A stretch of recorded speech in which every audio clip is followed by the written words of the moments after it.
On.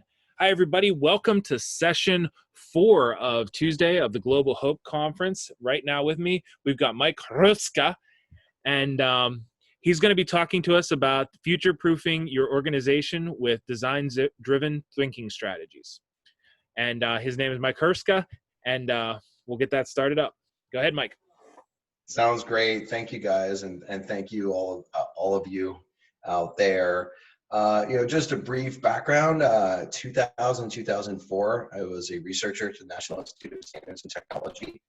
Before that, I was at a Pitt branch campus in college and had a background in audio and video. Got asked to be part of the project to bring systems to the Pitt campuses. I thought this was amazing.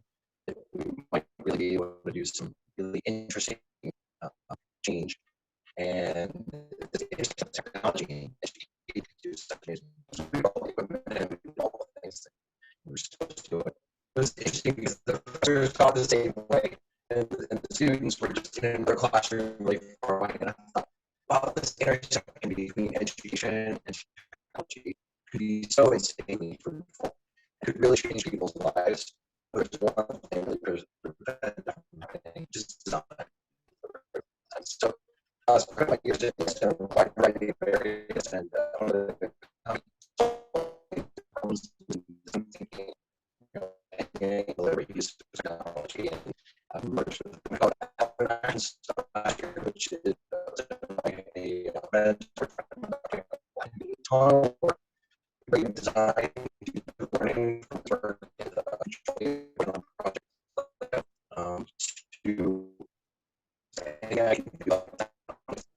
Hey, Mike, we're going to restart because you're coming in and out really bad. Like it's really rough coming through. Hi, everybody. Welcome to session 4 of Tuesday of the Global Hope Conference. Right now, we have Mike H. with us from Allen Interactions, and he will be talking to us about future-proofing your organization with design-driven thinking strategy. So, okay, Mike, take it away. Thanks, Chris. I'm excited about this subject because learning is something that we all started doing when we all started walking and when we started riding bicycles and all these other things that we've learned through our lives, whether it's playing piano or the harp or playing a sport. Learning is such an important part of our organization. I kind of fell in love with the space. I was a researcher at the National Institute of Standards and Technology for about 4 years before I started my company. I was a student at the University of Pittsburgh and I got involved with studying the distance learning class. And I had a video direction background and was able to institute it again. You're cracking out again, man. Hi, everybody. Welcome to the 4th section of Tuesday of the Global Hope Conference. With us today, we have Mike H., and he is from Allen Interactions, and he is going to be talking to us about future-proofing your business. So I'm going to turn it over to you, Mike. Go ahead. Thank you, Chris.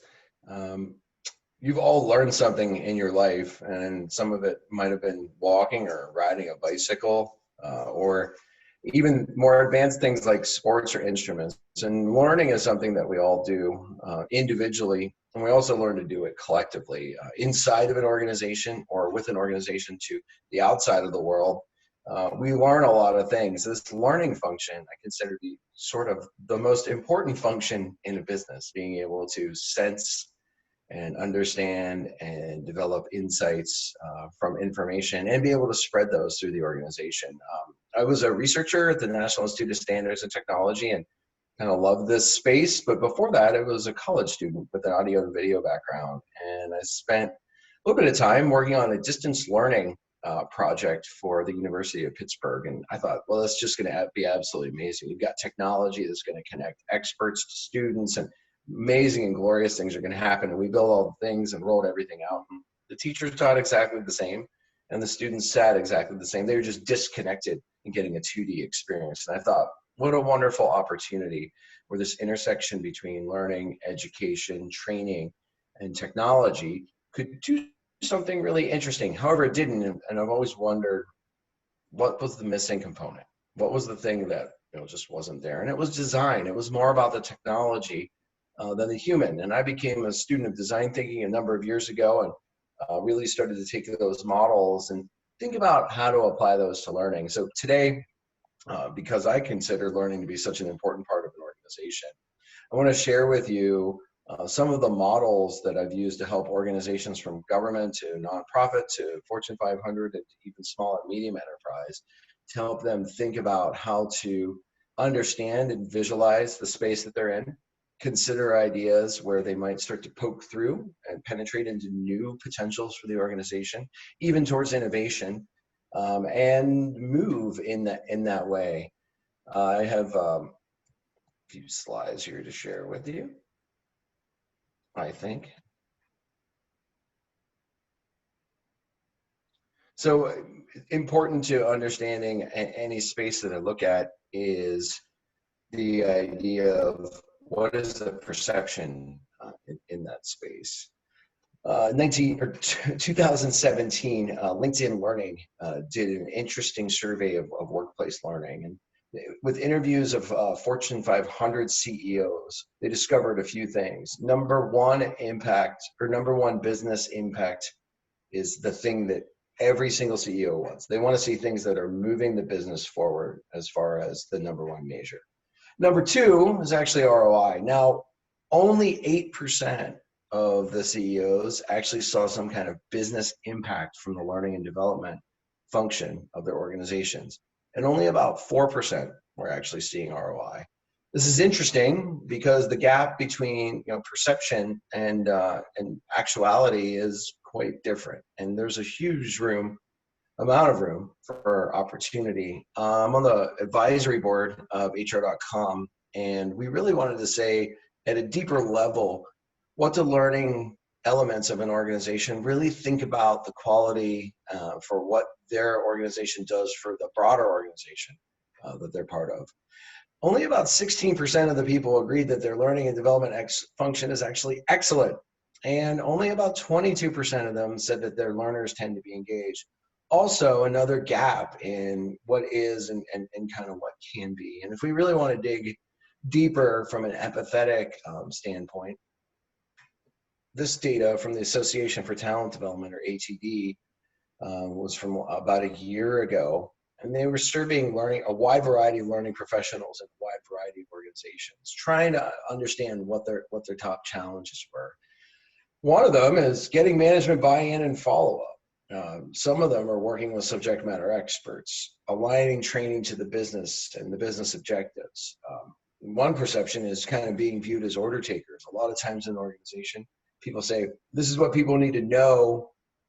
What do we think people need to learn? Learning and development, go make that for us. And while everyone wants the results from training, there's not often a dedication of the time necessary, not just to give people the information, but to give them the opportunities to practice and embed that and develop behaviors towards mastery in some ways. And also, the big challenge in all this was measuring the results and outcomes. So you can see a little bit of a thread between this, that organizations want it, leadership needs it, people that are doing it consider it in a place where it could be improved in a much greater way.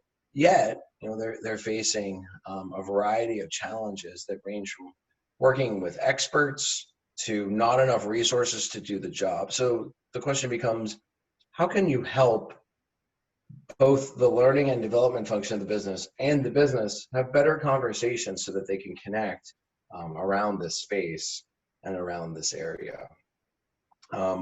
I founded a company after leaving NIST and merged that company last year with Allen Interactions. Dr. Michael Allen has been involved with digital learning since the 70s with Project Plato at Control Data Corporation, which is really in many ways the underpinnings for modern digital humanity. That project, even though it was on a mainframe, simulated things like email, web, social networking, intelligent tutors, adaptive learning in a very interesting way. Dr. Allen went on to found a company that became Macromedia, which was acquired by Adobe, but he's been a friend and mentor for years, and I really like the way that he frames this. One of his big things is the 3 M's: meaningful, memorable, and motivational. But we have this opportunity to really understand people at a deeper level, and provide a learning ecosystem for them that gives them memorable, meaningful, and motivational experiences towards excellence. Everyone deserves a chance to have the information and opportunities to practice. And, Michael's love for people and my love for technology gives us an interesting space to share some things with you. So really, what we're talking about is designing for impact. There's so many things that we could do in an organization to help that organization learn, our customers, external parties. But how do we know where we actually put our time, our focus, our attention? And how do we know that that is where we should be expending effort or making some type of investment? And then the last thing, and this is in some of the data related to ROI and business impact and results and outcomes, how do we know if what we're doing is actually working? One of my friends often says, and I don't know the root of this, but appearance of activity does not equal progress. So how do we know when things are actually working? One of the things that I've synthesized with a number of learning professionals and folks in academic is this model of not just a learning organization, but this idea of adaptive learning organization, an organization that senses and seeks out opportunities for transformation. And then we have 10 principles that we've identified and synthesized across a number of different efforts through time to help understand what you might be if you are an adaptive learning organization. First thing, because it's important, is putting people first.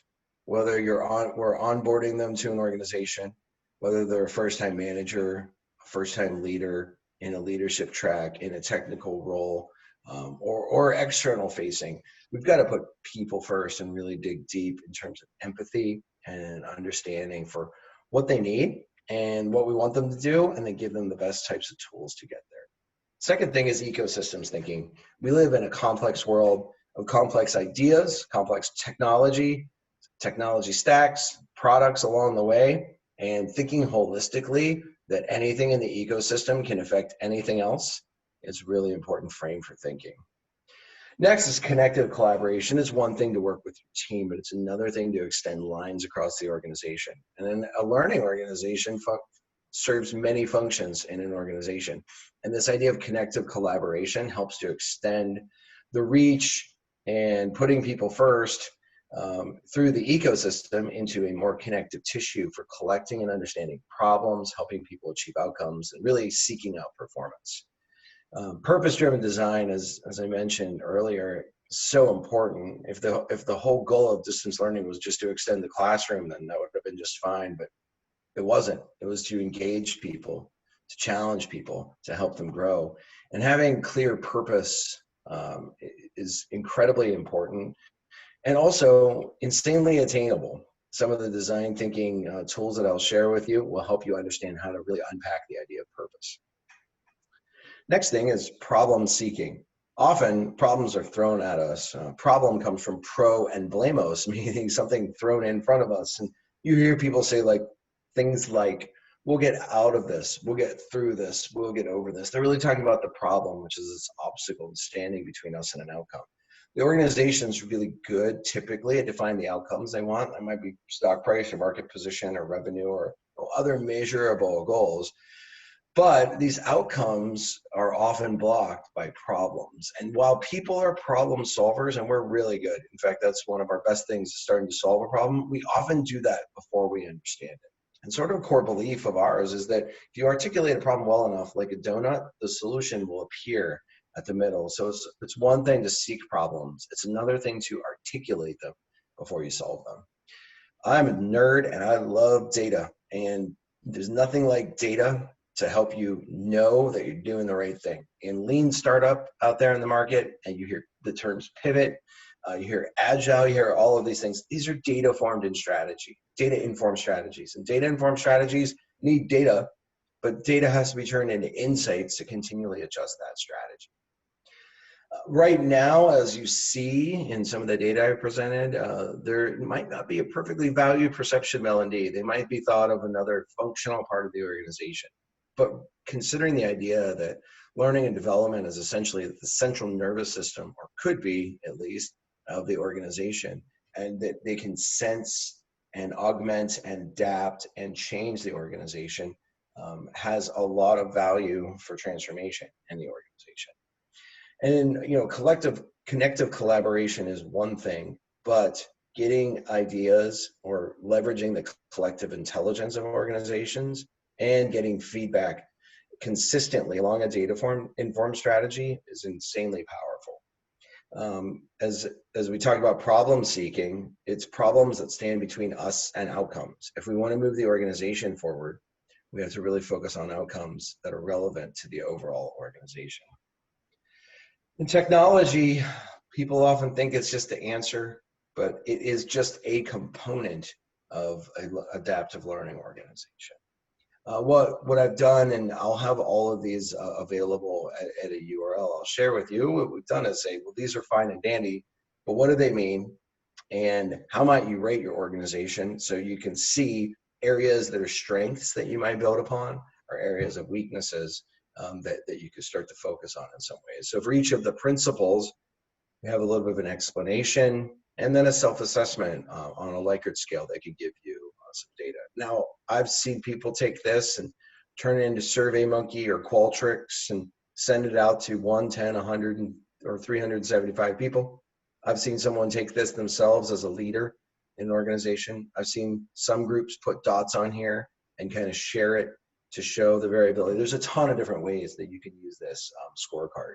But it's in our experience in helping organizations understand where they are, it's a nearly indispensable tool for seeing and sensing where you might be and where you might actually be able to focus your efforts and attention moving forward. I don't know if you've heard about design thinking. Many people have. I love design thinking because it's a human-centered approach. It's very empathy-based. And so design thinking, I would describe as a set of tools and methodologies to visualize a problem space, understand it, evaluate potential solutions, and then ultimately converge on that solution. The good thing about it is it's highly visual. We get trapped in the meanings of words. Using visual language and design thinking is helpful. It's also visual itself in that it unpacks or packs up a complex space. It embraces this idea of prototyping and prototyping on paper and iteratively thinking and testing and doing. One of the things it really does for me in the workshops that I design or put on, it allows everyone to participate. It lowers the loud voices and empowers the soft voices and allows us to see many sides of the same problem.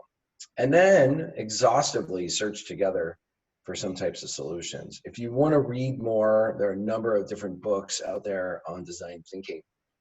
Much like the Grimm fairy tales pulled together all of the folklore that was out there about fairy tales, Game Storming, a book by Gray McAnufo and Suni Brown, does that same thing and pulls together a lot of common types of games or design thinking tools that you can use, gives you a baseline for playing with those games, and then ideas and purpose that you can use to use these tools to be human-centered, to be participatory, to be visual, and set you up for exploring a wide variety of problem spaces and solution spaces. I'm going to share with you a few of these today that we use specifically when thinking about learning in an organization. But if you to double click here with you for a second, design thinking is really about creating a world. First, you got to imagine the world. And if I say learning ecosystem, you might be picturing something in your organization. But design thinking gives you the tool to actually create that world and visualize that world in a shared space with others. And then an opportunity to open up that world and explore it, make some decisions, find some synthesis of meaning, find some idea of priority, sense some kind of focus along the way. So highly encourage you, if you haven't seen design thinking, grab Game Storming and just dig into it. Something that's learned best by doing. It's good to have a friend or mentor. And if you search my name and articles, you will find a number of different articles around design thinking and these topics. What are we really trying to do though, right? So we hear about digital transformation in organizations, and that's really moving us to be an agile org, where we quickly build something, we quickly explore with it, we get feedback and new ideas and continue to build along the way. And that's fine when we know what we should do next. In the concept of lean, it's a matter of saying what is meaningful, what is usable, what is desirable, what is feasible, and how do I pare down what this big thing is down to something small that I can actually take into my agile process now that we've gone through digital transformation. Where design thinking is really helpful is where there isn't necessarily a clear concept, but you've got a little bit of direction, and helping to really make sure that the need is really clear, helping to collect research and observations, develop insights, brainstorm concepts, develop hypotheses to lead into lean, to lead into agile. Adaptive learning organization would be really good at all three of these things, as well as being high up on the adaptive learning organization scale, or aspiring to be. Right? Transformation isn't a one-time thing, it's continual. The challenge in the background is we get distracted. Well, that goes for many things, but it goes particularly well for this idea of the learning ecosystem, because we tend to think about technology. We might think about job aids and instructor-led training and virtual instructor-led training and all of these types of things. But there's more. There's simulations and augmented reality and virtual reality and mixed reality and XR, which encompasses all of them. And we have assessments and adaptive learning and mobile training. And then don't forget about it, because we have to deliver all this stuff through a portal or an LMS or a search engine. And maybe we want to apply artificial intelligence and evidence things with skills and certificates and career mapping. Wait. This is a lot of stuff. How do we think simple? If we turned on all this, we'd be in fly mode. But if we didn't know how to crawl, walk, or run, be in a different scenario. So the idea is, how do we crawl, walk, or run towards a more advanced learning ecosystem for our adaptive learning organization? First, a little bit of a definition. Learning ecosystem sounds great. It sounds like a nice, happy place, like a reef or some wetland somewhere where things are happening and organisms and resources are aligned to learn.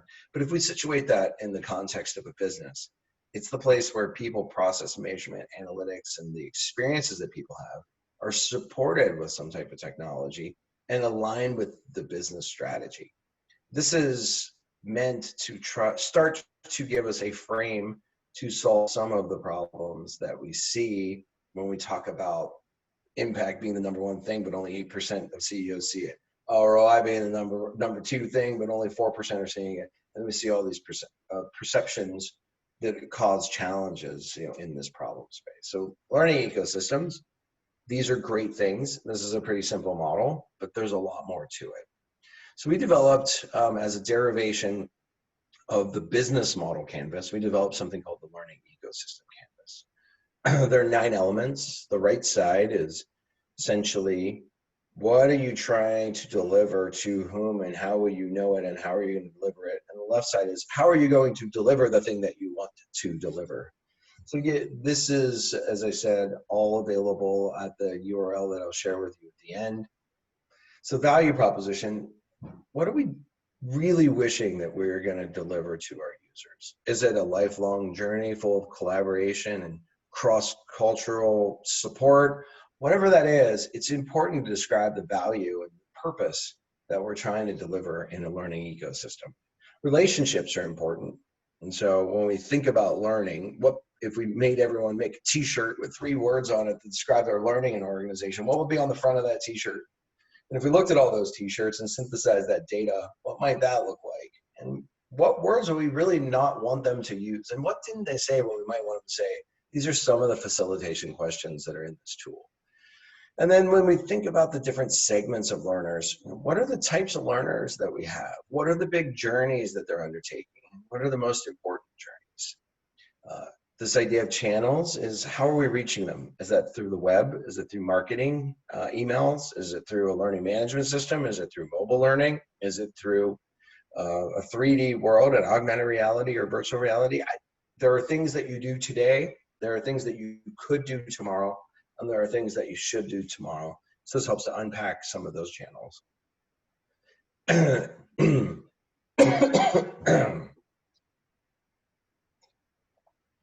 And then as far as value, we have to have a way to measure value. So how do we measure the impact of that value proposition? How do we measure things that are important for the organization related to processes and KPIs? And then how might we impact that value proposition to know that we did something that had some type of outcome?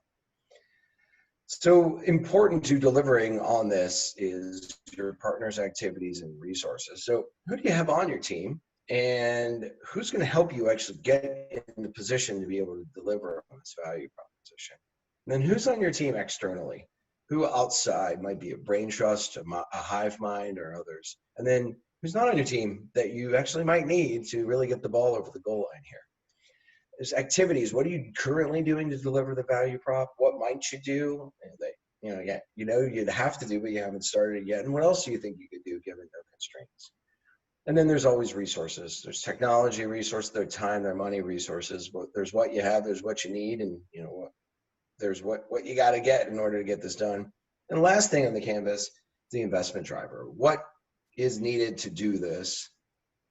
What will it give you, and what will the organization really get as a result of this? So this is all packed up into a couple of PDFs, some with the facilitation questions, some that are blank, and you can take that and print it on the wall, or you could take that and you could throw it into a tool like Mural or anything that's a virtual whiteboard space, but I do like Mural. And you could fill this thing up with Post-its, and you could play games, and you could draw lines and connect in between them. Here's an example. This was a 30-minute sprint that scrubbed the proprietary information from an organization. So their value prop, our teams provide opportunities for intentional and relevant learning journeys for continued professional development towards an enhanced collaboration to close development gaps, build common language and culture, and drive business results. It sounds really good. And they collect a lot of other information about their learner relationships and segments and channels. And we see down in their value metrics today, they measure completions, attrition, and total courses served. Well, I would say after the 30 minutes in reflection that we would say that's a really nice value proposition. How are you measuring intentional and relevant learner journeys? How are we measuring the concept of professional development? What does enhanced collaboration look like? So coming up with a measurement framework, the value proposition is one game. There are many games you could play, and I've got a number of white papers and how-to guides to play those games around the learning ecosystem canvas. So you could use this in a couple of different ways. Let's say you're a person that's new to the organization. You could put this map on your wall, and you could collect and use this to structure your understanding and visualization of that problem space. And then it's great to share it with the team, get feedback, and iterate together. I know a bunch of people that have reached out to me that have done this type of thing. Another thing you could do is find a small group of people that say, what we're doing could be better, and they all firmly believe that. And do some sprints around the different elements of the canvas, get some kind of base capture, work to validate some of the assumptions. And you could do this face-to-face, or you could do this virtual in our current environment too. The other thing is to do a deeper structured capture. If you want to create shared language and experience with the business, there are things that you can do to make this work for you, to include people in the outside circle of L&D, beyond HR, beyond IT, and in the business. There's a ton of different ways to do this, and I have more and more explanatory stuff in some of the resources that you get. So things you can do with your data once you get something is you can start to look at priority inside an element. We've got 10 learning journeys that are all important to the organization. If we work on all 10, it will take 5 years to get there. Well, which one has the most amount of people going through? Which one has the most amount of value for the organization, value for the customer? You can actually prioritize within them. You can also prioritize across them and say, for this value proposition, for this learning journey, to get this relationship, we need to use this channel, and these are the people that will do that. Start to connect the dots across the whole map. There are things that you can consistently identify to know what you don't know, and take the known unknowns and get some resolution. There are games you can play with risk and control, but most importantly, and my favorite thing, is to find early wins that impact some type of value. We all hear this term innovation, and innovation is this wonderful thing, and I ask people all the time to define innovation for me. And my favorite thing is when someone says it's when you innovate. Bill Ollett from MIT, in his book Disciplined Entrepreneurship, has this wonderful equation for innovation where it's equal to the product of invention times commercialization. If we don't invent anything new, but we bring something to market, it might be revenue producing, it might have market share, but is it all that innovative? Puddles have been around a long time and rocks have been around a long time, and somewhere along the way a rock fell on top of a puddle, but that's equivalent the same function as bottled water. And while it's not all that inventive, it's been commercialized, and it's a $50 billion plus global market space, with flavored waters even adding more revenue to that. And if you invent something, if you come up with something new, something novel, and you don't bring it to market or in a way that impacts people, that is not innovation. That is just invention. So Larry Keeley has some fantastic work on the 10 types of innovation. He looks at these 10 different focus areas for innovation and really does a good job of identifying buckets that you can actually invent inside. And so if you think about your organization as having three things: configuration, how do you set up what it is that you do; offering, how do you offer it out to the enterprise or the stakeholders that you're serving; and number three is the experience that people are getting and how you're supporting that experience. Inside of configuration, how we were really organizing is with learning ecosystem canvas, we got an idea of what our current frame was. Maybe we pushed a little bit on the saran wrap of that potential. Here in value measurement, we would go much, much deeper with ideation to say, what are the really advanced measurement frameworks we might look at? We might look at our network, how we love the idea of connective collaboration from the adaptive learning organizations model, but how do we really just get completely outside the box, forget everything we know in terms of rules and constraints, really connect with the right people to create value? And then we're going to organize our people in some way. Is the way we're doing it today the right way? If you just assume no and start with a blank slate, how might you actually structure and organize your internal talent and assets for value creation? And the last thing in configuration is process. We have processes we use or a playbook maybe, but what if and how might we actually use more signature superior methods to do our work?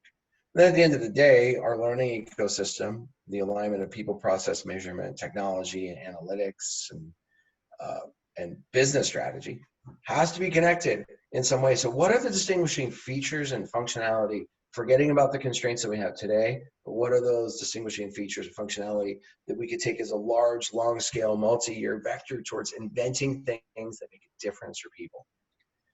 The last thing is, if I put my money in the slot and I get the experience, like, what are you doing to engage me? How are you fostering some type of compelling interactions along the way? And how are you reaching me in terms of channel?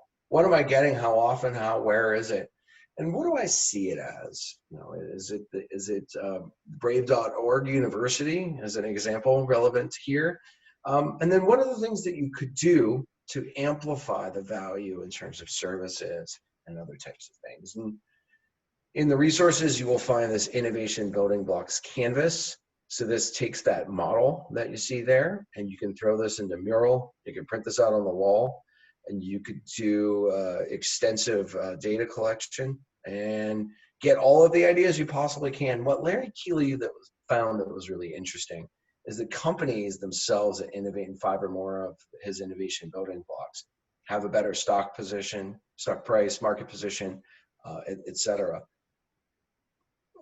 We believe that people that innovate in enough of these areas are going to have a radically different learning and development organization, serving their broader organization in a different way and creating much greater value for the enterprise. But this is a great exercise. Throw up. You can have 2 or 3 teams go against each other, trying to ideate each other. One exercise that I often do to frame the context of the activity is say, you no longer work for the company you work for.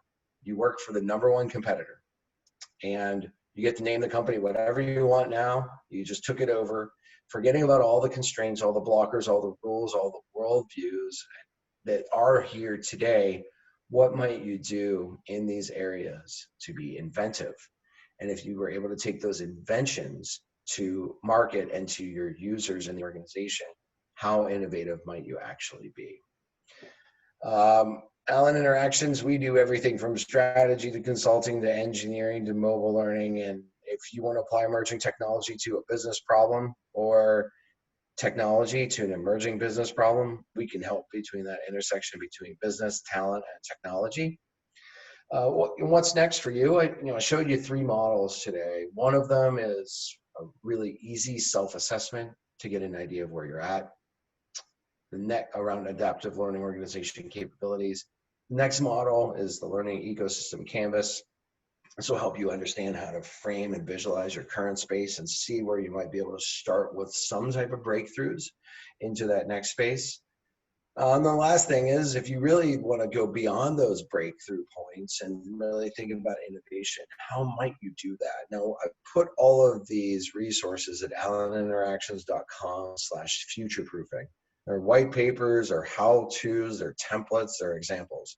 We build all of these things open source using Creative Commons because we want the market to use them.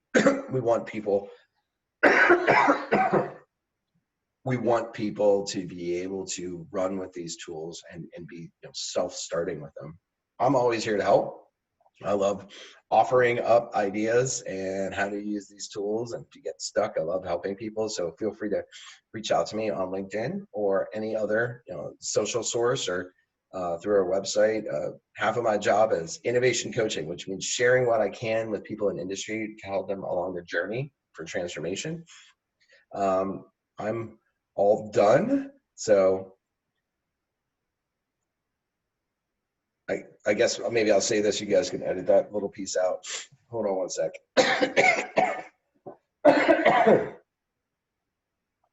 It is allergy season. So today, shared with you a little bit of a model about what it looks like to be an adaptive learning organization. A tool that you can use called the Learning Ecosystem Canvas to frame your current state and start to think about vectors for transformation. A design thinking tool called the Innovation Building Blocks that will really help you fully think through all the possibilities in those breakthrough spaces, and a number of tips, tools, and how-tos of how to start using this. I hope these things are helpful to you, and I'm glad to help in any way. Feel free to reach out through the site or email me, and I'd be glad to share with you any information I can to help you in your journey.